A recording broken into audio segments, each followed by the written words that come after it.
네, 박완서 작품 카메라 워커 두 번째 시간입니다. 자, 저번 시간에 이어서 이제 우리가 훈이가 뭐라고 해요?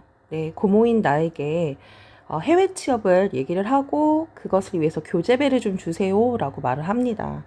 그리고 지난 시간에 가장 중요했던 그 키워드가 있었죠. 뭐죠, 얘들아? 어떤 소재죠? 고모는 그것을 원하고 그걸 조카에게 강요하지만 조카 입장에서는 그것을 받아들이고 싶지 않아. 이게 뭡니까, 얘들아? 네, 카메라가 되겠죠, 카메라.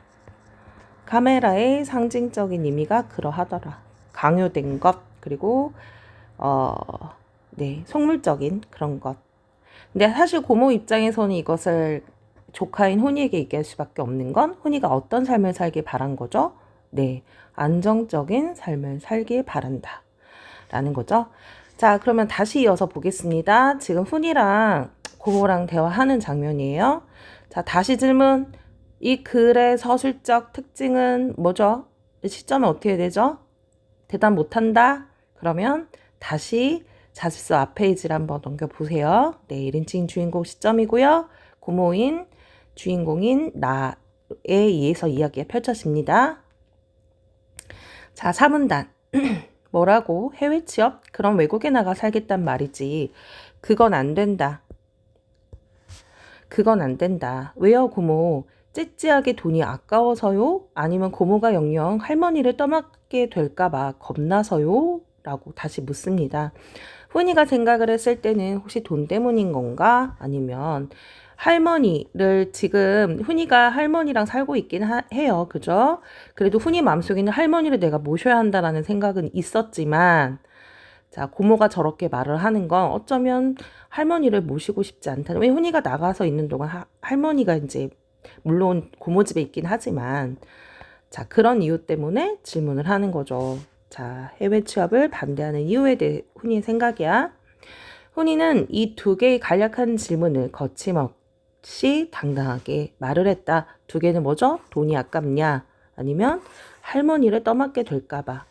마치 이 두 가지 이유 외에는 딴 이유란 있을 수 없다는 말투였다. 나는 멋에 얻어맞은 듯 아연했다. 정신이 멍했다라는 거예요. 왜 이런 마음이 들은 거예요? 고모의 마음은 그게 아니죠. 훈이를 얼마나 사랑하는데. 여기 소설 속에 다 나오지는 않은데요. 그런 표현을 해요. 자기 자식을 사랑하는 것보다 훈이에게 더 잘해줬다. 막 이런 내용들이 있거든요. 글쎄 어떻게 하면 설명할 수 있을까? 그 녀석이 꼭 이 땅에서 이 눈앞에서 잘 살아주었으면 하는 내 간절한 소망의 참뜻은 고모 입장에선 그렇죠. 이 조카인 훈이가 그리고 내가 사랑하는 오빠의 아들이 어떻게 했으면 좋겠어? 그래도 내가 볼 수 있는 우리 훈이 안전하게 잘 살고 있구나. 그쵸? 그걸 바라는 거야. 근데 외국에 나오면 그럴 수가 없잖아요. 그죠? 사실 그 마음이 큰 거야. 지랄같이 무책임한 전쟁이 만들어 놓은 고아인 저 녀석을 자 우리 흔히 물론 부모님이 돌아가셔서 고아가 된 건 맞지만요. 여기 이제 생략이 되어 있지만 부모님이 돌아가셨던 이유가 바로 전쟁 때문이거든요. 저 녀석을 온 정성을 다해 남부럽지 않게 키운 게 결코 내 어머니를 떠맡기자 함이 아니었음을 어떻게 납득시킬 수 있다. 자, 뭐 하고 싶었던 거예요? 그 전쟁이 이한 상처로 인한 훈이가 고아로 되었고 아마도 우리 서술자 입장에서는 그런 전쟁으로 인해 남겨진 훈이를 내가 더 사랑을 해줌으로써 여기는 글의 내용이 되어 있지만 나의 마음도 뭐 할까요? 치유되는 마음이 느껴졌을 수도 있고요. 또 그 오빠에 대한 어떤 미안함 아니면은 자기가 책임을 져야 되는 책임감 이런 것들도 나에게 있을 수 있다는 거죠. 제가 잘 되고 잘 사는 것으로 다만 그것만으로 나는 내가 더 겪은 더럽고 잔인한 전쟁에 대해 통쾌한 복수를 할 수 있고 그때 받은 깊숙한 상처 자 바로 그 얘기를 풀어서 얘기하고 있어요. 확인받을 수 있다는 걸 어떻게 저 녀석에게 알릴 수 있을 것인가. 자, 선생님 방금 말하는 걸 다시 풀어서 얘기합니다. 그러니까 어떻습니까? 그 전쟁으로 모든 삶들이 다 망가진 것이잖아요. 하지만 그것을 잘 견뎌내고 치유받고 하는 것이, 그것을 바로 훈이의 인생을 가지고 그걸 이루고 싶었던 것도 있는 거야. 자, 여기서는 그것을 뭐라고 표현을 했습니까? 통쾌한 복수라는 거야. 뭐야? 이 세상은, 이 전쟁은 아무런 이유 없이 일어났고, 그것 때문에 많은 사람이 죽었고, 그게 하늘의 장난인 건지 이념의 장난인지 모르겠지만 나는 그걸 견뎌냈고, 저 가여운 오빠까지 죽은 저 고아인 저 훈이를 이렇게 잘 키워냈어. 이렇게 행복하게. 이것이 일종의 지난날에 대한 상처를 견딜 수 있는 힘이죠. 그것을 통쾌한 복수라고 얘기를 하는 거야. 자, 어떻게 저 녀석에게 알릴 수 있을 것인가? 나는 그 녀석을 똑바로 바라보았다. 그 녀석도 나를 똑바로 바라보았다. 시선이 강하게 부딪혔으나 나는 단절감을 느꼈다. 그러니까 서로가 서로를 똑바로 바라봤지만 어때요? 서로 통해 못 통해? 통하지 않아. 고모의 마음은 이 전쟁으로 상처를 받은 이 상황을 훈이를 통해, 훈이를 행복하게 해줌으로써 견뎌내는 것인데, 훈이 입장에서는 고모는 경제적인 것, 그리고 할머니를 모셔야 되는 것, 이런 것 때문은 아닐까라는 생각을 하는 거지. 시선이 강하게 부딪혔으나 나는 바로 단절감을 느꼈다. 이런 마음이 서로 통하지 않은 거야. 근데 훈이 입장에서도 오해할 수도 있어. 왜냐면 자꾸 고모는 속물적이고 물질적으로, 야, 행복하게 살면은 맛있는 고기를 생각을 하고, 응? 카메라를 가지고 놀러 가. 야, 세상의 문제는 너가 고민하지 마. 이렇게 얘기를 하니까 위선적으로 느낄 수도 있죠. 문득 이 녀석 지치떡거리의 구역질 같은 걸 느꼈으나 가까스로 평정을 가장했다. 이거는 훈이가 미운 게 아니라 내 마음을 몰라준 이 상황에 대해서 순간 회의감이 느껴졌다라는 거죠. 하지만 다시 마음을 추스렸다. 해외 취업은 당분간 보류하렴. 좀 나중으로 미리라는 얘기야. 할머니든 돈 때문이든 그건 네 마음대로 생각해도 좋아. 그리고 취직 문제인데 너무 고지식하게, 고지식이라는 것은 한 가지만 생각하는 거야. 다방면이 아니라 정문으로 뚫으려고 했던 것 같아. 이 정문이라는 것은 우리 문이 있잖아요. 정문, 후문, 개구멍 이렇게 있잖아. 그러니까 합법적인 방법을 얘기하는 거야. 방법을 좀 바꾸어서 뒷문, 즉 뇌물을 상징하는 거죠. 비유적으로 표현한 거예요. 예. 길을 알아봐야겠다. 돈이 좀 들더라도 여기서 이 돈이 나옵니다. 뭐죠? 해결할 수 있는 수단인데요. 이게 긍정적이지 않아. 어떻습니까? 뇌물 같은 거잖아. 부정적인 수단을 의미한다. 돈 때문이 아니다. 그 말을 하고 싶은 거죠? 이제 훈이가 나한테 얘기를 다시 하는 거. 아무리 또 지금 방금 고모 얘기를 들어도 어떻습니까? 고모가 또 정문이 아니라 뒷문으로 돈 좀 들어서 너 뇌물 먹여서 취직시켜줄게 이렇게 얘기를 하니까 훈이 입장에서는 역시 고모는 속물적이야 라고 느낄 수밖에 없죠. 그러니까 본인이 얘기하는 돈 때문에 아니다 라는 건 아니잖아. 너 돈 좋아하잖아. 이런 거예요. 녀석이 나를 노골적으로 대놓고 미워하며 대들었다. 나는 대꾸도 하지 않았다. 이 상황을 아무리 설명한들 아까 어떻죠? 나의 진심된 속마음은 바로 이거잖아. 그죠? 이거야란 말이야. 그죠? 근데 그것을 아무리 얘기한들 훈이가 이해할 수 없겠죠. 어머니는 곁에서 내가 늙음하게, 그러니까 늙은 나이에 이렇게 천덕꾸러기가 될 줄은 몰랐다며 훌쩍였다. 자, 왜 그래? 자꾸 취업 문제로 갈등을 하고 또 하나밖에 없는 조카는 아니지만 자기의 귀한 아들이 낳은 훈이가 다른 나라에 가 산다니까 어떻습니까? 어머니 입장에서는, 할머니 입장엔 속상하겠죠. 그죠? 자, 이어서 볼게요. 중간 부분 줄거리 보겠습니다. 전 생략이 된 거야.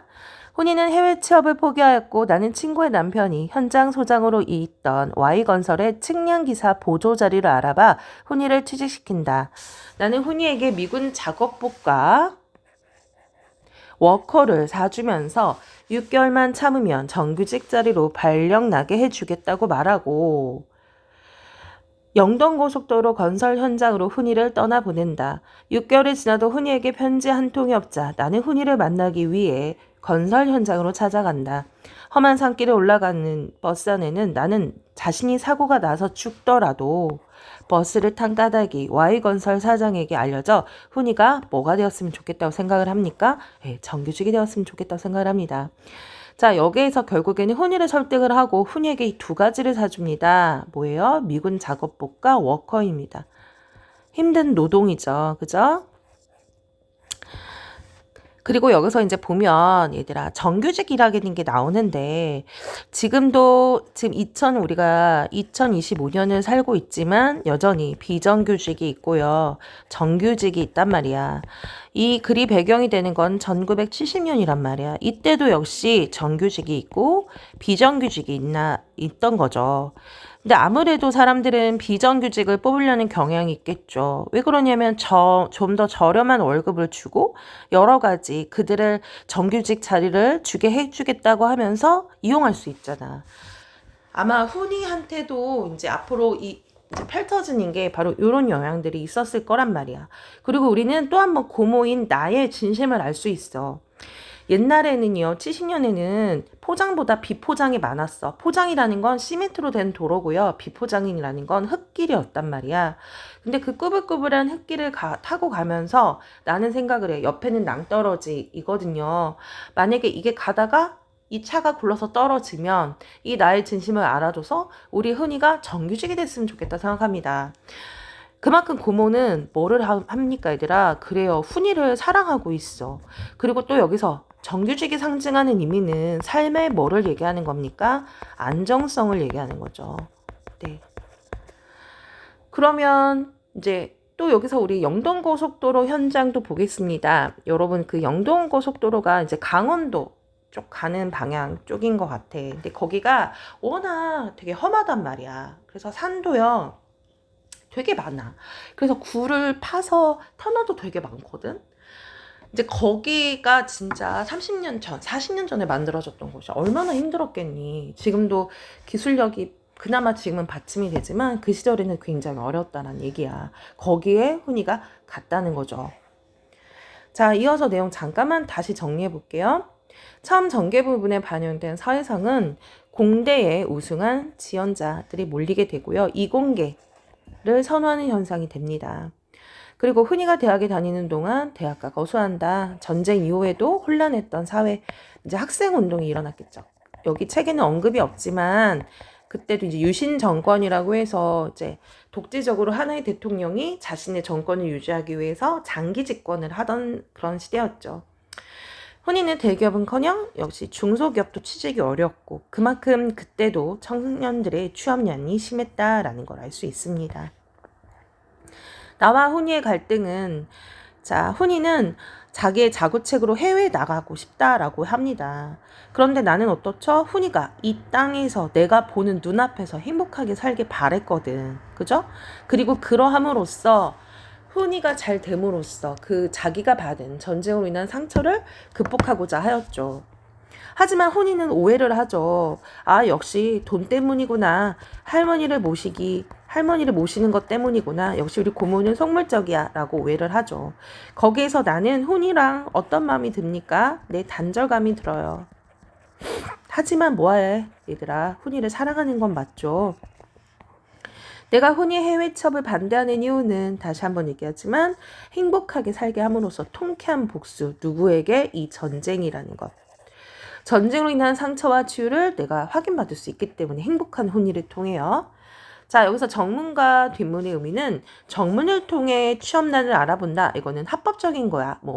회사 입사 시험을 본다거나 이런 거죠.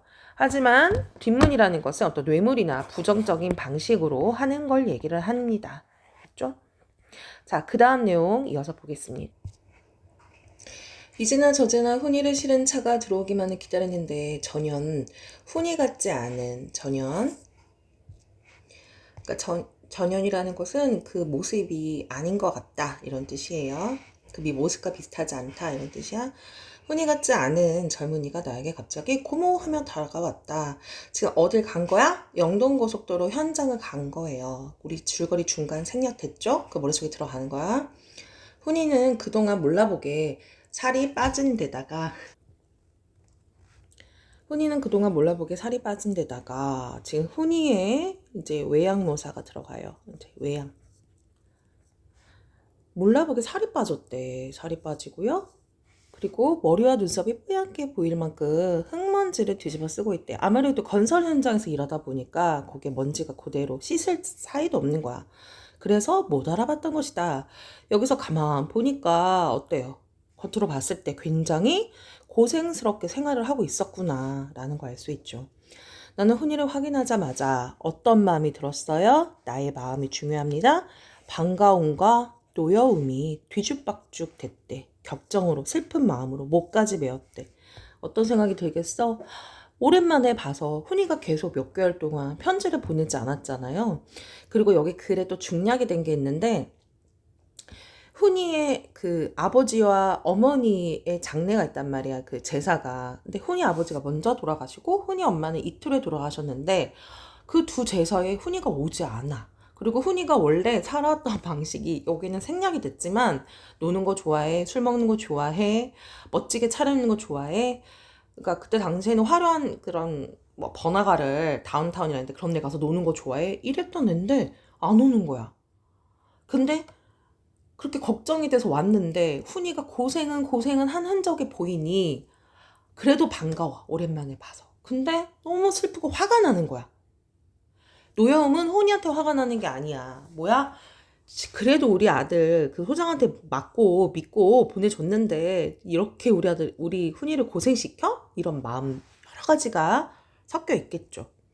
망할 녀석 이렇게 잘 있으면 어쩌면 엽상 한 장이 없니? 역시 그러니까 노여운 마음에 훈이가 이제 연락이 없는 그런 마음도 있겠죠?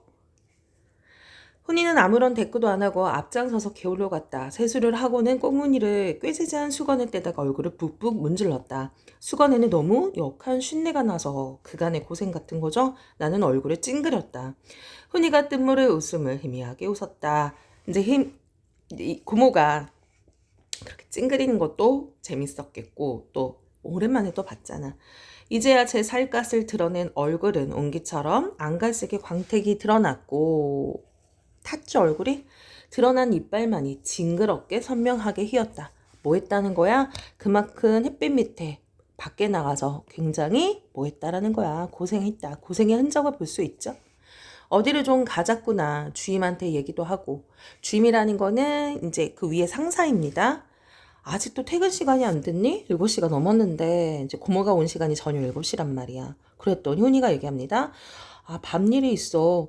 밤일? 자, 지금 같은 경우는 내가 그 밤에 작업이 있어도 원하면 하고 원하지 않으면 안 해요. 그리고 밤에 작업이 있을 경우에는 6시 이후에 작업이 있으면은 수당은 더 주거든요.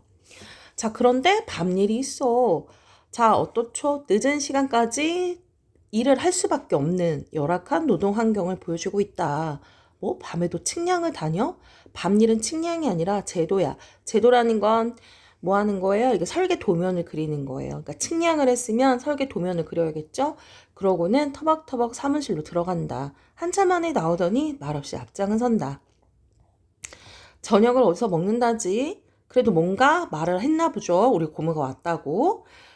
저녁을 어디서 먹는다지? 네, 하숙집에 가서 닭이나 한 마리 잡아달래면 안 되겠니? 하숙집이라는 것은 옛날에 이렇게 집에서 밥이랑 이렇게 모든 걸 제공하는 공간이에요. 그래서 네 하숙집이라는 거는 훈이네 하숙집을 얘기하는 거예요.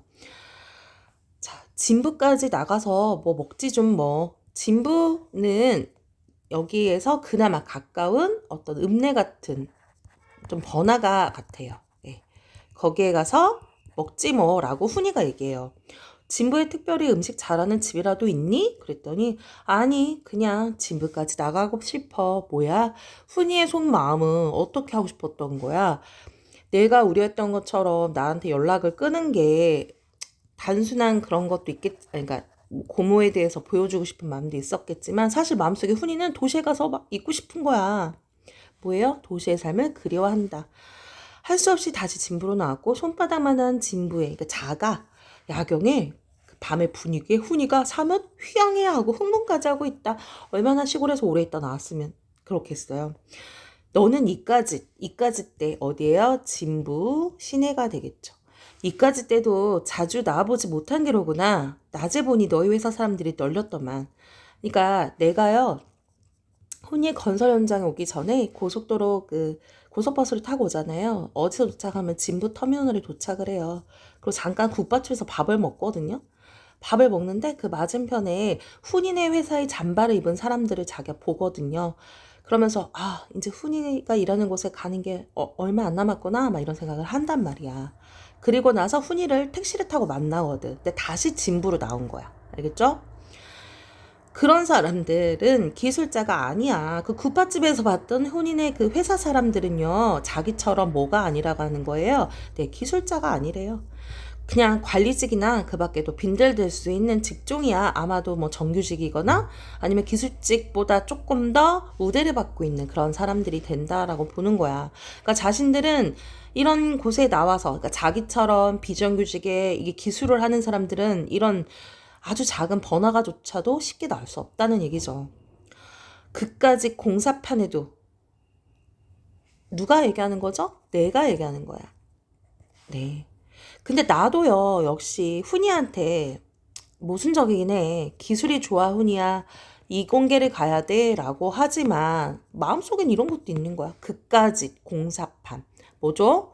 영동고속도로에서 공사를 짓는 이것들 자체도 사실 업신여기는 나의 태도로 볼 수 있는 거죠. 그랬더니 훈이가 얘기합니다. 네, 그까짓 공사판에도요. 이거는 나의 말에 긍정해주는 게 아니라 뭐 하는 거예요? 비꼬는 거야. 녀석이 갑자기 씹어뱉듯이 말했다. 그러고는 말없이 불고기집으로 들어갔다. 한증막처럼 찜질방이야 후덕지근한 속 여기저기에 지글대는 고기 냄새에 나는 구역질을 느꼈다. 그러니까 되게 잊고 싶지 않은 거죠. 그러나 훈이는 땀을 뻘뻘 흘리며 무섭게 먹어댔다. 식성이 까다롭고 소식이었던 적게 먹었던 훈이로만 알고 있던 나는 무참한 느낌으로 무참한 끔찍한 느낌을 받았대. 이런 왕성한 식욕을 지켜봤다. 자, 왜 이게 다른 사람들이 봤을 때는 와, 이런 곳에 와가지고 적응해서 응? 그렇게 막 편식하던 애가 이렇게 육신남이 됐구나 이렇게 생각할 수도 있지만 나는 훈이가 어떤 성격인지 알았잖아. 우리가 이제 뭐 추측하건대 굉장히 예민하고 까다롭고 그런 아이였단 말이야. 그러니까 우리 흔히 말해서 초식남이었다고 훈이가. 근데 어떻게 돼? 얼마나 고생스럽고 일이 고됐으면 여러분 마라톤 뛰고 오세요. 배가 엄청 고플 겁니다. 배고프지 않는다는 사람 뛰고 오십시오. 배고픕니다. 그러니까 얼마나 고생을 하고 못 먹었으면 훈이가 이것을 막 먹잖아. 근데 그 마음을 나는 아는 거야. 원래 저런 애가 아니었는데 여기서 얼마나 고생을 했기 때문에 그래서 무참한 느낌이 들었다는 거야. 알겠죠? 자, 그러면 여기서 다시 한번 보겠습니다.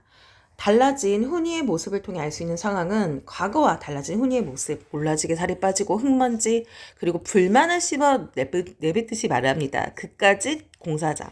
완성한 식욕을 드러내고 건설 현장에 결국에는 고된 생활을 하고 있고요. 외부 환경과 주변 사람들에 대해 비판적인 태도를 갖고 있다. 누구한테요? 일단 고모. 훈이는 참 고모가 사실 여기 갈에서 간 거잖아. 근데 또 이공계도 갈에서 갔어. 그러니까 여기 회사도요. 고모가 갈에서 갔고요. 이공계도 고모가 갈에서 갔어요. 그리고 자신이 해외 취업하고 싶다고 했는데요. 그것도요. 하지 말래요. 고모가 하라는 대로 했어. 근데 사실 지금까지의 훈이의 삶이 고모가 말한 것처럼 행복하다라고 아직 말할 수는 없잖아. 더군다나 그렇게 했음에 불구하고 고모는 아, 이까지 공사형 현장 이렇게 말을 하니까 훈이 입장에서는 화도 나겠죠. 그죠?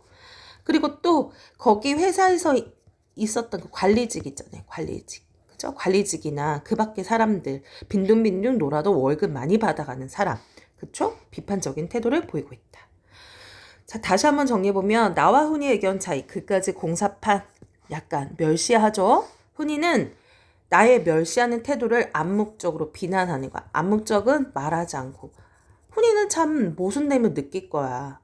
왜? 이공계 하더니 응? 이공계가 어디서 일을 하겠어요. 이 토목가 나와서 그 공사 현장에서 그 거리를 측정하고 이런 거를 하는 건데 그죠? 그러니까 비판하는 거죠. 자분 속에 드러난 현실. 훈이가 그러죠. 밤일이 있어 나.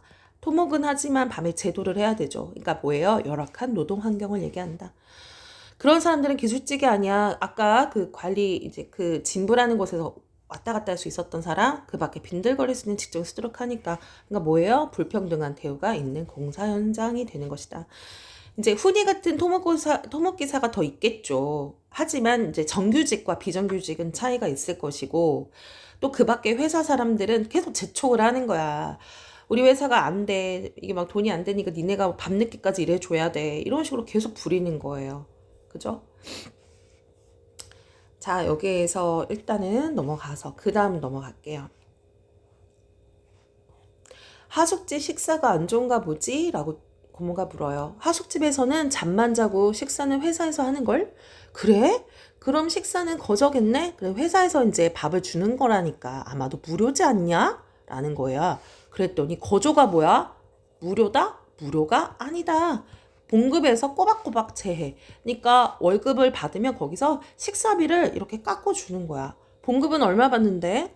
실상 사실 가장 궁금했던 걸 이제야 자연스럽게 물었다.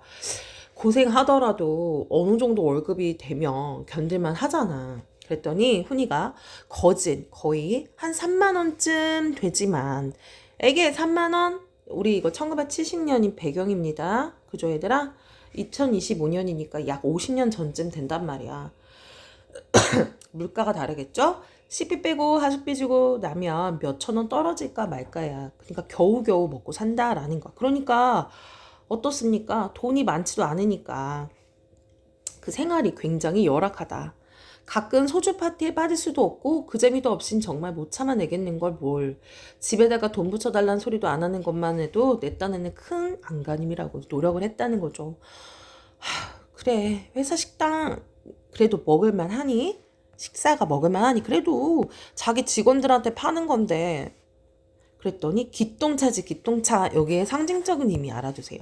기똥차지라는 거 진짜 훌륭하다. 잘 들어봐. 그거 얻어먹고 폴대가 이제 토목기사들이 그 측정을 하는 도구가 있어요. 카메라 밑에 이렇게 지지대처럼 그런 폴대 같은 게 있어. 하루에 몇십 리 산골을 누비는데도 기똥차고. 이게 무슨 말일까? 말 안 해도 그칠 줄 모르는 식욕과 개걸스러운 먹은새만 봐도 알만했다. 무슨 말이야? 아까 훈이가 앞전번에 그렇게 편식하고 잘 먹지 않았던 훈이가 막 불고기를 미친 듯이 먹어. 그렇다는 얘기는 회사에서 먹는 삼시세끼의 그 식사가 양이나 질이나 좋다는 거예요? 아니죠. 형편이 없다라는 얘기를 어떻게 얘기했습니까? 네, 반어적으로 얘기했습니다. 어때요? 형편이 없다. 근데 너무하긴 했다, 얘들아. 회사에서 적어도 회사 내 급식 같은 건데 그래도 자기 일하는 직원들 음식은 제대로 해줘야 되잖아요. 그죠? 그러니까 그만큼 상황이 열악하였고 대우를 받지 못했다. 네, 시대적인 상황을 보면 대우를 받지 못하고 그죠? 그쵸? 굉장히 열악한 노동 환경을 볼 수가 있어요. 그죠? 하여튼 자식들, 사람 부리는 솜씨가, 자식은 회사 사람들 얘기하는 거예요. 사람을 이용하는 솜씨가 기똥차게 악랄하다고. 뭐야? 그만큼 최대한 일하는 노동자들을 뭐 하는 거야? 착취, 뽑아 먹을 대로 뽑아 먹는 거예요. 그래서 비판적인 태도로 볼 수 있어. 자, 지금부터 들어봐. 아침 7시부터 폴대 메고 안 헤맬 때 다 헤매다가 힘이 다 빠져서 기진맥진 돌아온 놈에게 그 지독한 저녁을 먹이고 그 지독한 점은 정말 형편이 없는 거죠. 또 밤일을 시켜가면서 그 위에 상사인 주임에 과장에 소장이 번갈아 가며 연방 공갈을 친다고. 공갈 뭐죠 얘들아? 거짓말 같은 거야. 협박 같은 거야. 뭐? 우리 공구에 공사 진척이 제일 늦는다나? 그러니까 자신이 일하는 그 현장이 제일 늦고 하루 공사가 늦으면 어느 회사에 손해를 끼친다는 등 기막힌 계산을 그분들한테 듣고 있으면 오히려 내 자신이 봉급이 적다가 식사가 형편이 없다든가 하는 불평은커녕 회사에 큰 손해를 끼치고 있는 죄인이란 생각이 먼저 들어 귀도 못 펴게 된대. 그러니까 이 공갈의 목적이 뭐예요? 결국에는 회사에 대한 불만 가져라, 갖지 마라. 불만 없고 요새 불만이라는 건 월급부터 뭐 처우 다 포함이 되는 거죠. 그냥 일하는 것만 해도 고마워해라. 이런 의미죠. 엄청난 양의 불고기를 먹어친 훈이는 이번에는 커피도 먹고 싶다고 다방에 가잔다. 다방은 옛날에 이제 커피를 마실 수 있는 커피숍 같은 거예요. 갔더니 Y건설 패거리가 텔레비전에 둘러싼 앞자리에 앉아 잡담을 하고 있었다. 훈이도 그 중간은 인사를 나누었으나 여기서 패거리 우리 앞에서 언급했지만 그 진부에 나갈 수 있는 건 몇몇 되지 않는다고 했잖아요. 관리직이나 빈둥빈둥 거려도 되는 사람 그들을 얘기하는 거야. 근데 같이 끼지 않았대. 그러니까 그들을 훈이는 좋게 보지 않는다는 거. 그 공갈치고 협박치는 사람들 누구겠어? 다 그 무리 아니에요. 잔뜩 찡그리고 커피를 훌쩍 들이키더니 오나가나 저치들 즉 요 패거리들 저들 이런 뜻이야. 저들 올 보기 싫어. 기분 잡친다고 빨리 가자고 한다. 어떻죠? 부정적인 태도를 드러내고 있습니다. 훈이의 하숙방으로 왔어요. 하숙방은 협소하고 더러웠다. 그러니까 좁고 굉장히 더러웠다는 거야. 어때? 굉장히 열악한 환경을 볼 수 있죠. 벗어만 놓고 빨지 않은 옷가들이 여기저기 걸레 뭉치처럼 쌓여있고 시척지근하고도 코릿한 야릇한 악취를 풍겼다. 우리 알죠 얘들아? 발냄새 심하면 이거는 막 썩은 데도 아니고요. 그걸 얘기하는 거야. 그러나 워커를 벗어 던진 훈이의 발. 워커는 뭘 얘기하는 겁니까 얘들아? 그쵸? 누가 신는 거야? 일반 회사 다닌다면 만약에 관리직이더라도 워커 신을 수도 있겠지만 그래도 일반 회사원이라면 워커 신겠어요? 얘들아 구두 신죠? 그러니까 워커는 바로 이 노동을 얘기하는 거야. 노동자를 상징하는 거. 이해갔니? 훈이의 발에 풍기는 악취에 대면 아무것도 아니었다. 얼마나 고생을 많이 했겠어. 계속 발로 뛰어다녔을 거 아니야. 사람이 빨래 안 하고 청소 안 하면 돼지만도 못한 것 같았다. 자, 그만큼 뭐예요? 훈이를 돼지 같다. 비교한 거죠? 무시하는 게 아니고요. 훈이의 삶이 그렇게 지금 상황에서도 어때요? 인간답지 못하게 살고 있는 것 같다는 거죠. 좀 씻고 자렴. 그러나 씻기는커녕 옷도 안 벗은 채 아무렇게나 쓰러지더니 코를 골기 시작했다. 나는 나 누울 곳을 마련하기 위해서라도 방을 대충 치워야 했다. 썩은내 나는 옷가지 사이에는 소주병, 고등어 통조림, 먹다 남은 거 깡소주 가사 부스러기가 악취를 더해주고 있었다. 넉넉하지 않은 거죠. 그죠? 아까 고모한테도 용돈을 붙여달라고 하고 싶을 정도였대잖아. 그만큼 열악한 삶을 볼 수 있다. 활자로 된 것이라고는 여기서 활자의 상징은 뭐냐? 글자야 글자. 그러니까 뭐 예를 들어서 책이 될 수 있는 거죠. 뭐 자취책이 될 수도 있고요. 네. 또 뭐가 있을까? 잡지책, 신문이 될 수도 있고요. 우리가 지금은 뭐 유튜브가 있어서 책이나 이런 거를 많이 안 보지만요. 대학을 나오고 좀 문화적인 삶을 누린다라는 사람들은 1980년대는 다 신문을 보고 잡지를 보고 소설을 봤거든요. 그러니까 서술자가 생각을 했을 때, 고모가 생각했을 때는 이 활자가 바로 그런 의미야. 즉 활자로 된 거라는 건 흔히 주관자 하나 없는 황폐한 방구석이 이 녀석의 황폐한 내부, 마음을 보는 것 같아 마음이 안담했다, 속상했다라는 거예요. 아까도 앞서 얘기했지만 훈이는요 문과에 가고 싶을 만큼 그런 아이야. 그러면 우리가 축축 해본데 훈이는 책을 읽는 걸 되게 좋아했을 것 같단 말이야. 근데 이 집에 어디 찾아봐도 없어. 일하고 오면 피곤해서 뭐 책 읽을 그게 있겠습니까? 그만큼 힘든 삶을 살고 있다. 문화적인 생활을 누리지 못하고 여유조차 없는 훈이의 삶을 의미하고 있다라는 겁니다. 자, 이어서 기똥차 표현에 담긴 훈이의 태도는 기막히다. 반어적인 거죠. 형편이 없다라는 반어적인 표현입니다. 그리고 회사의 열악한 처우에 대해 불만을 드러내고요. 차가운 태도, 그러니까 비판적인 태도를 보여주고 있다라는 얘기야. 자, 공간의 이동에 따른 인물의 심리라는 것. 자, 훈이가 이제 고모랑 공간을 이동을 해요. 불고기집에서는 엄청나게 먹죠. 왜? 그만큼 못 먹었으니까. 자, 봉급이 적고 식사도 나쁘지만 자기의 삶이 밤늦게까지도 쉬지 못하고 일을 더 시키는 현실이 어렵다고 얘기를 하죠. 다방에서는 그렇게 편하게 있는 그들을 보고 기분이 나쁘다라고 얘기합니다. 하숙방에 와서는 워커를 벗고 아무렇게나 씻지도 못하고 잡니다. 고생하는 모습이죠. 이때 고모인 나의 마음은 황폐한 방구석에 있는 훈이의 황폐한 내부, 이게 무슨 말이냐면 마음을 볼 수 있는 거야. 훈이가 마음의 여유가 없고 굉장히 괴롭구나라는 걸 느꼈어. 그래서 암담함을 느낍니다. 자, 그럼 여기서 말하는 워커는 뭐다? 구두랑 다르잖아, 얘들아. 뭐죠? 무시받고 가난하게 고생하며 사는 노동자들의 모습을 상징한다라고 보는 겁니다. 자, 이제 얼마 안 남았어요. 더여 악취와 이 생각 저 생각으로 한잠도 못 잔 나는 주인 여자가 일어난 기척을 듣고 따라 일어나 그동안 신세가 많았다고 치하도 하고 칭찬도 하고 자기소개를 하였다. 자, 더위와 악취와 그러니까 훈이에 대한 고민을 했다는 거죠. 주인 여자가 누구죠, 얘들아? 그렇지, 하숙집 아줌마야. 주인 여자는 시골 여자답지 않게 냉담하고 도도하게 신세 증거는 없습니다 라고 했습니다. 아, 보통 그러면은 아이고 훈이 고모님이세요, 아이고 여기 훈이 총각 막 이렇게 얘기를 하는데 그렇지 않더라는 거야. 어떻죠? 굉장히 뭐예요? 냉정하고. 아마도 이 말 출신이 아닐 수도 있어. 뭐예요? 속물적이면서 이렇게 물질 중심이 또 볼 수 있죠. 같은 말이라도 아다르고 어다르다고 이런 겸사의 말이 아닌, 그러니까 겸손하게 사용하는 말이 아닌 돈 받고 하숙치는 관계일 뿐 신사를 주고받는 관계가 아님을 강조하는 말투였다. 그러니까 뭐냐면 돈 줬으니까요. 여기서 있는 거죠. 뭐 돈 안 줬으면 있겠습니까? 뭐 이런 느낌이라는 거죠. 나는 더 훈이가 안쓰러워. 그러니까 주인집 여자조차도 이런 마음인 건데 훈이가 누구한테 이렇게 따뜻한 말 하나 듣지 못했을 거 아니야. 자꾸 마음이 약해지고 있었다. 어떤 마음이야? 훈이를 데리고 가고 싶은 거야. 우선 산더미 같은 빨래를 게을러 날랐다. 비누가 없어 한 길가 자파상에 갔더니 생소한 업체의 제품인 생선 비린내가 역한 비누 한 장에. 그러니까 굉장히 제품의 질이 낮은 게 거기 파는 거야. 왜? 거기는 슈퍼나 이런 것들도 많지 않고 비누는 필요하니까 비싼 가격으로 파는 거예요. 뭐죠? 여기 나오네. 폭리를 취하는 임금의 상하. 폭리는 많은 이득이죠. 비누를 사가지고 와서도 나는 선뜻 빨랫거리를 물에 담그지 못하였다. 빨래가 너무 많고, 그쵸? 그리고 생각해보면, 훈이를 데리고 빨리 서울로 갈까? 그럼 빨래는 짐이 되잖아.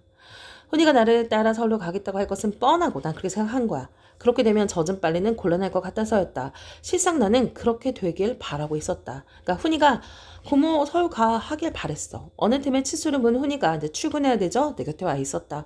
고모 왜 그러고 있어? 빨래가 너무 많아. 질린 거지? 대강 떼국이나 빼. 얘야 이놈의 고장 참 고약하더라. 글쎄 이 거지 같은 빨래 빗는 거 100원이란다. 에이 고모 소주값이 얼마인 줄 알아? 더 놀랄걸? 그러니까 어때요? 공사 현장에 와서 폭리를 취하고 이득을 취하는 사람들의 모습을 볼 수 있죠. 여 녀석도 제가 언제적 모주꾼이라고. 자, 모주꾼은 무슨 뜻입니까? 네. 뭐예요? 술을 늘 대중 없이 마시면서 사람들을 이렇게 말장난하는 사람이죠. 글쎄 산골 인심이 어째 이 모양이냐. 관광분 때문일 거예요. 관광분? 바로 여기가 오대산 월정사 입구거든요. 우리가 뚫는 영동고속도로 인터체인지 이것도 생길 것이고요. 그러니까 교차 지점. 네. 돈맛들이 들은 대로 그러니까 관광지가 된다고 하니까 사람들이 여기 몰려들겠죠. 그가 먹으려 눈에 핏발이 섰으니까요. 이 마을 분위기가 이러하다라는 거야. 그러니까 개발로 인해 인정도 사라지고요. 금전, 돈만 중요시한다라는 거죠. 글쎄 이 옥수수 고장에서 여지껏 옥수수 한 자루 못 먹어봤다면 말 다 했죠. 뭐 돈 주고 사 먹으려면. 그러니까 이제 당시 시대 상황을 우리가 볼 수가 있는 거야. 아무리 시골에 있더라도 시골 인심이 좋다 하더라도요. 얘들아 돈 중심의 삶을 살고 있다라는 걸 볼 수가 있죠. 왜 그렇겠어요?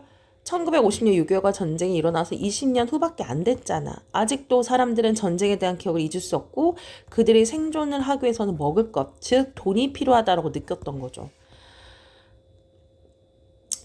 나도 오기가 있다고 안 사 먹어 고모. 나는 오늘 농땡이 부리고 말 거야. 놀 거라는 거죠. 월정사 구경 좀 시켜줄래? 주임은 이제 위에 상사죠. 고모인 거 아니까 한번 싸바싸바 해볼게. 그러니까 잘 말해본다는 얘기야.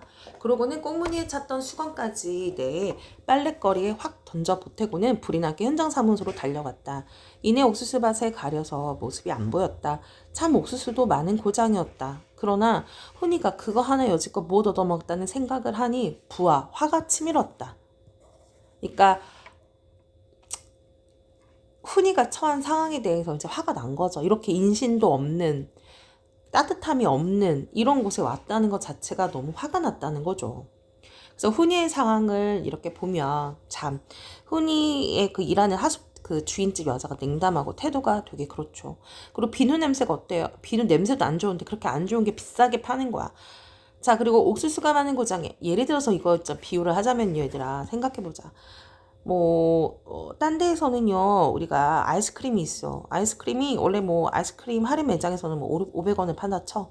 근데 여기서는 그것을 5,000원에 판다. 요런 느낌이야. 이해가 좀? 옥수수 고장에서 대접 하나 받지 못해. 그러면서 마음이 약해지고 고약하다는 생각이 든다. 그래서 훈이를 서울로 데려가길 바래요. 자, 그렇다면 여기선 비누의 상징적인 의미는 품질이 좋지 않고 비싸. 그렇죠. 뭐죠? 산업개발로 인해 관광객이 많아질 것을 생각해 폭리, 아주 많은 돈.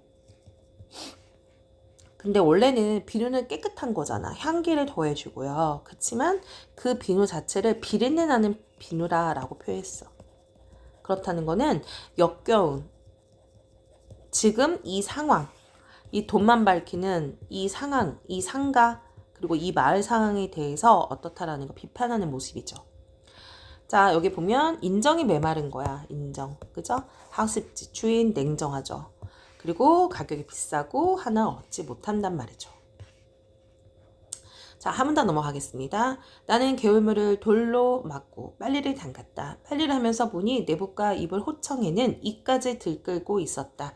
그러니까 이불을 이제 껍데기를 꺼내서 이제 이불을 빨고 있는 상황이란 말이야. 근데 거기에 이 알죠, 얘들아? 이 벼룩 같은 거. 굉장히 어떻게 살고 있다는 거야? 비참하게. 세상이 요즘 아무리 구더기 밑살같이 사는, 그러니까 뭐예요? 구더기 밑에 있는 살같이, 그러니까 가난하게 사는 집구석이지만 이 없이 살건만. 그러니까 아무리 요즘에 가난해도 이 없이 사는데 훈이 집에 일을 본다는 게. 나는 형편없는 식사와 중노동을 악으로 버틴 훈이를 뜯어먹은 일을. 자, 뭐예요? 굉장히 열악한 삶이죠. 죽이다 못해 한동안 멍하니 앉아 있었다. 농땡이도 잘 안 되는데 고모 이제 아마도 위에 있는 주임이 안 된다 한 것 같아. 정말 삭막하죠. 그까지 농땡이 칠 거 없다. 같이 가자 서울로. 몸이나 성할 때 일찍 거니 집어치우는 게 낫겠다. 그랬더니 훈이가 얘기해요. 싫어? 갈 줄 알았더니 싫대. 그랬더니 고모가 왜 싫어? 훈이의 싫다는 대답을 나는 전혀 예기치 못하였으므로 당할 수밖에 없었다. 간다고 할 줄 알았던 거야. 나는 더 비참해지고 싶어. 훈이가 얘기합니다. 비참해지고 싶대. 그래서 구나 할머니가 철석같이 믿고 있는, 뭘 믿고 있죠? 기술이면 된다라는, 정직이니 근면이니 하는 것이 결국 어떤 보상으로 돌아오나 똑똑히 확인하고 싶어. 그러니까 고모랑 할머니가 말하는 열심히 노력하면 행복하게 산다고 했잖아요. 나 한번 그렇게 해볼게요. 그리고 그걸 고모나 할머니에게 보여주고 싶어. 그러니까 여기서 말하는 기성세대는 우리 부모나 이런 현재 그 어른들 얘기하는 거야. 어른들이 얘기하는 거는 뭘 얘기합니까? 근면해라, 노력해라, 그러면 뭐 할 것이다, 네, 행복해질 것이다. 그걸 믿고 사실 훈이도 싫지만 그렇게 원하는 대로 했단 말이야. 그럼 니네들이 말한 게 진짜 행복한 거냐? 내가 증명 한번 해봐야겠다. 했을까? 나름 노력을 했어. 근데 어때? 삶은 더 힘들죠. 그쵸? 그니까 어떻게 보면은 그래, 니네가 말하는 이렇게 해서 기술을 배워서 노력하면 행복해진다고 했는데 행복해? 아니잖아. 행복하지 않잖아.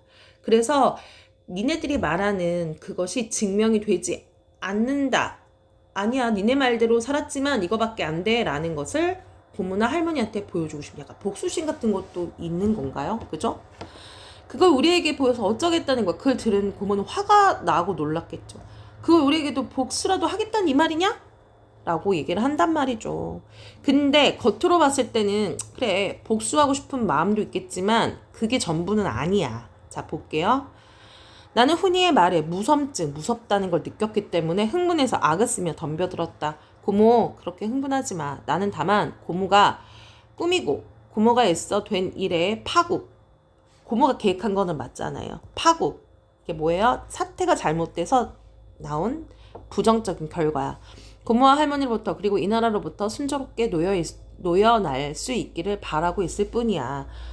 그렇지만 이게 무슨 말이냐면 너네들이 말하는 노력, 근면, 사회 문제에 관심 갖지 마. 그리고 자신이 원하는 그런 진로를 선택하는 게 아니라 돈 되는 과를 선택해.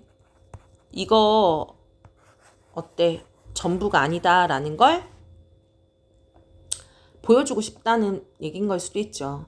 그래서 거기서부터 벗어나게 해줘. 니네들이 말한 대로 살았는데 그렇게 안 됐잖아. 그걸 얘기하죠. 하지만 이런 마음도 있어. 그렇지만 고모 오해는 마. 내가 파국을 재촉하고 있다고 생각하지 마. 그래도 내 나름 이곳에 최선을 다하고 있어. 마음 한쪽에서는 니네들이 살라는 대로 나 살고 있는데 나 이렇게 살고 있어. 이제는 내가 자유롭게 살게 냅둬 라는 마음과 또 하나, 그래도 최선을 다한다. 그래도 뭐예요? 내가 마음만 먹었으면은 고모가 설계해준 삶이니까 바로 서울로 갈 수 있지만 아니잖아. 그냥 한번 해보기로 해. 그죠? 그래서 현실을 혼자 극복하려는, 주체적으로 한번 해보려는 의지가 있어. 그러노라면 누가 알아? 일이 고모의 당초 계획대로 잘 풀릴지. 나도 어느 만큼 그쪽을 원하고 있다고. 파급만을 원하는 건 아니야. 그래, 참 잘 될 수도 있을 거야. 잘 될 여지는 아직도 충분히 있고. 나는 벼랑간 잘 될 가능성에 대한 강한 집착을 느끼며 태도를 나타냈다. 바꿨다. 아까 화냈었잖아. 그렇지만 고모 잘 되게 하려면 너무 급하게 굴지 마. Y로 쓰고, 자, Y는 뭐죠? 뇌물 같은 겁니다. 이게 약간 뇌물. 빌붙고 하느라 돈 없애고 자존심 상하고 그러지 말란 말이야. 여기 와보니까 6개월만 기다리고 임시직 신세로, 그러니까 6개월만 기다려 전기세 바꿔줄게 이런 식으로 사람을 굴려먹는 거야. 3, 4년을.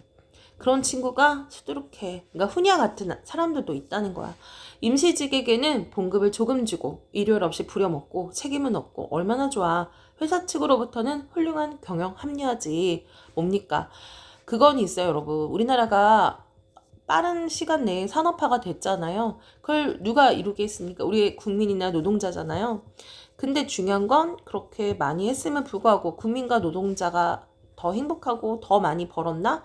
그건 아니라는 거죠. 아마도 회사가 더 많이 벌었을 가능성이 있겠죠. 네. 그러니까 어떻게 보면 이런 산업화 시대의 부조리한 모습이 되는 겁니다. 네. 부려먹고 이것을 반어적으로 얘기를 했습니다. 반어적인 표현이 뭐죠? 훌륭한 경영 합리화, 훌륭하다 라고 반어적으로 표현을 한 겁니다. 이해갔죠? 자, 여기서 이제 우리가 봐야 될 게 이겁니다. 그러면 훈이와 나의 이런 차이가 왜 생기나? 왜 나와 어머니는 안정에 집착하고 훈이는 좀 자유롭게 내가 원하는 대로 놔두면 안 돼요. 안정이 중요한 게 아니라 그것은 나와 어머니는 바로 전쟁을 통해 바로 경험을 했어. 그러기 위해서는 생존이 중요하다. 안정이 중요하다 보는 거지만 훈이는 전쟁을 경험해보지 않았어. 그쵸? 정확히 그 비참함 몰라. 그러니까 그들이 말하는 안정 그렇게 강요가 아니라 그러면서 기성세들이 이해 못하는 거죠. 훈이가 서로 가지 않겠다고 한 일은 그래도 니네가 믿는 이것 어떤 보상이 되는지 보고 싶다는 거죠. 그리고 어때? 이 일이 이렇게 힘든 것을 보게 됨으로써 고모 할머니 이 나라로부터 나를 좀 내어둬라. 내가 원하는 대로 하고 싶다라는 마음도 있죠. 하지만 돌아가지 않아요. 어때? 그래도 자기 나름대로의 삶을 주체적으로 삽니다. 포기하지 않아요. 고모가 가져가지만 가지 않아요. 그렇죠? 그래서 여기서는 회사 측의 훌륭한 경험 합리화지 반어적인 표현이죠. 산업화 과정의 부조리함과 모순을 잘 드러내고 있다. 자, 이제 진짜 얼마 안 남았다 얘들아. 결말 딱 남았네요. 네, 좀 지루하면요 끊어서 할게요. 결말. 훈이는 버스 정류장까지 나를 배웅했다. 진부까지 나가는 완행버스 한 번에 가는 거예요. 좀처럼 오잖았다. 그동안 나는 뭔가 훈이에게 이야기해야 될 것 같은 심한 압박감을 느꼈다. 나는 내가 여기까지 오는 길이 얼마나 나빠 고생을 하고 시간을 많이 잡아먹었나 과장해서 들려주며 고속도로가 뚫리면 서울서 강릉까지 얼마나 가까워지고 편하겠느냐. 너는 이런 국토 사업에 입하지 않은 걸 자랑으로 삼아야 된다 라고 얘기를 했대. 그러니까 뭐야, 너가 하는 일은 나라를 위한 거야 라고 내가 위로의 말을 한 거죠. 그랬더니 이 녀석이 구역질 같은 소리로 참 웃기고 있네. 계속 웃기라고 하죠. 뭐죠? 이게 무슨 나라를 위한 거야? 사람을 부려먹는 거지? 이런 생각을 하겠죠. 뭐야? 그때 마침 바캉스 시즌이라 자가용이 연이어 강릉으로 월정소로 달리면서 우리에게 윙 달려가면서 흙먼지를 뒤집어 씌웠다. 누구는 이렇게 뼈빠지게 고생하고 또 어떻습니까? 그래, 니들이 나라를 위해서 내가 지금 노동 현장에서 일하지만 밥도 못 먹어, 돈도 못 받아. 하지만 누구는 그걸 누리는 거잖아. 놀러를 가잖아. 그죠? 이런 사회적인 모순이 보여진다. 훈이도 한몫 차면 영동고속도로가 개통이 되면 더 많은 자가용과 관광버스가 그 위에 쾌속을 즐기겠지. 빨리 가겠지. 훈이도 그 생각을 하며 웃기네 했을 생각을 하고 나는 내가 한 말에 심한 부끄러움을 느꼈다. 드디어 버스가 오고 나는 그것을 혼자 탔다. 나는 훈이에게 몇 번이나 돌아가라고 손짓했으나 훈이는 시골버스가 떠나기까지 그 지루한 동안을 워커의 뿌리라도 내리는 듯 꼼짝 않고 서 있었다. 나는 그게 보기 싫어. 먼데 딴 데를 바라보았다. 왜? 뭐야? 굉장히 내가 생각하는 건 나름 돈도 벌고 그럴 줄 알았더니 힘들게 고생만 하는 훈이의 모습을 보니까 내 머릿속에 내 마음도 혼란스럽겠죠. 논의 벼는 비단복처럼 천연하게 푸르고 이제 아무래도 여름 부분이니까요. 벼가 옥수수 같은 비로드처럼 부드럽게 푸르고 비로드가 뭡니까? 네, 비단같이 내가 봤을 때는 먼 오대산의 연봉의 기상은 웅장하고 오대산에서 흘러내린 맑은 물은 돋쳐나 겨울이 이루겠고 참 아름다운 고장인데 그쵸? 이 땅 어디 메고 아름답지 않은 곳이 있겠느냐? 나의 마음은 어때? 지금 훈이를 보면서 굉장히 비참하고 속상해. 근데요, 내가 이제 돌아가려고 보는 이 바깥의 풍경은 어떻죠? 내 마음은 이런데요. 너무 아름다워. 논의 벼는 아름답고 물의 소리는 너무 좋아. 어떻죠? 대조를 이루죠, 대조. 그죠? 그래서 이 서술자의 마음을 좀 더 어떻다. 네. 속상함을 좀 더 이렇게 강조하고 있다. 그러나 아직도 얼마나 뿌리 내리기 힘든 고장인가. 삶이 뿌리 내기가 쉽지 않대요. 워커의 뿌리라도 내린 듯이 꼼짝하고 있는 훈이 그 상황을 얘기하는 거죠. 훈이가 젖먹일 적 그때 그 지랄 같은 전쟁이 지나며 인따라 온 땅이 그러니까 쓸모없이 되어 사람들의 삶이 뿌리를 송두리째 뽑아 던지는 걸 본 나에게 갑자기 전쟁이 일어나면 난가복이 또 나뉘어졌잖아요. 그리고 이제 그 죽음을 피해서 우리 모든 것들을 버리고 낯선 곳에 적응해서 살아야 되잖아요. 그것을 얘기를 하는 거예요. 지레 겁을 먹고 흔히를 이 땅에 뿌리 내리기 쉬운 가장 무난한 품종으로 키우는 데까지 신경을 써가며 키웠다. 그래서 이 진짜 거칠은 이 땅에다가 뿌리를 잘 받고 살길 바라는 무난한 품종으로 훈이를 키웠다라고 얘기합니다. 그죠? 이걸 훈이를 비유한 거예요. 네. 그런데 그게 빗나가고 만 것을 나는 자인했다. 잘못을 인정을 한 거죠. 뭐가 잘못된 것일까? 나는 가슴이 답답해 절로 한숨이 쉬었다. 뭐야? 자신의 그런 가치관을 강요했죠. 어쩌면 훈이가 원하는 대로 문과를 가서 뭐 예를 들어서 국문과를 갈 수도 있고 아니면 글을 쓸 수도 있고 아니면 철학을 배울 수도 있고 또 다른 방식이 있었을 거란 말이야. 그러나 후회는 아니었다. 훈이를 키우는 일은 지금부터 다시 시작할 수 있다면 이러이러하게 키우리라는 새로운 방도를 전혀 아예 모르고 있었으니 후회라기보다는 혼란이었다. 혼란이 더 힘들다라는 얘기가 뭐냐면 후회는 지난날에 내가 좀 이렇게 바꿔볼 걸 여지가 있는 게 후회라면 혼란은요. 어떻게 할 수도 없는 그런 생각을 혼란스럽다라고 얘기를 하는 거예요. 이해 갔습니까? 그러니까 지금 상황에서도 이 나의 서술자의 마음은 고민스럽다는 얘기야. 훈이를 서울로 데려가는 게 옳지 않았던 걸까? 아니면 이대로 훈이가 지금 일하는 대로 워커를 신고 여기 있는 게 좋은 걸까? 이러지도 저러지도. 아니면 훈이가 원하는 대로 문과 뭐 그쪽으로 다시 어떤 방법으로 하더라도 자기는 모르겠다라는 그런 의미의 혼란이 되는 것입니다. 이해 갔죠, 얘들아? 자, 여기까지 여러분이 한번 정리를 한번 해보시고요.